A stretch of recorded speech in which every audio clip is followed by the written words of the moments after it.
রাজধানীর মিটফোর্ড হাসপাতালের সামনে লাল চাঁদ ওরফে সোহাগ ৩৯ নামের এক ব্যক্তিকে নৃশংসভাবে হত্যার ঘটনায় ৪ জনকে গ্রেফতার করা হয়েছে। শুক্রবার সন্ধ্যায় ঢাকা মহানগর পুলিশের ডিএমপির তরফে এ তথ্য জানানো হয়। ৪ জনের মধ্যে মাহমুদুল হাসান মহিন ৪৮ এবং তারেক রহমান রবিন নামের দুজনকে গ্রেফতার করেছে পুলিশ। তারেক রহমান রবিনের কাছ থেকে একটি বিদেশি পিস্তলও উদ্ধার করা হয়েছে। বাকি ২ আসামিকে র্যাব গ্রেফতার করেছে মর্মে পুলিশের সংবাদ বিজ্ঞপ্তিতে জানানো হয়েছে, যদিও তাদের নাম পরিচয় উল্লেখ করা হয়নি।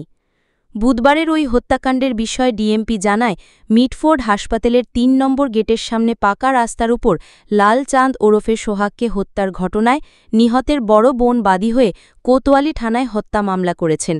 আসামিদের ধরতে পুলিশ ঘটনাস্থলের সিসিটিভি ফুটেজ সংগ্রহ করেছে। প্রাথমিকভাবে জানা গেছে, ব্যবসায়িক দ্বন্দ্ব এবং পূর্বশত্রুতার জের ধরে এ ঘটনা সংঘটিত হয়। এর প্রকৃত কারণ অনুসন্ধানে এবং ঘটনার সঙ্গে জড়িত অন্যদের গ্রেফতারে পুলিশের অভিযান অব্যাহত রয়েছে।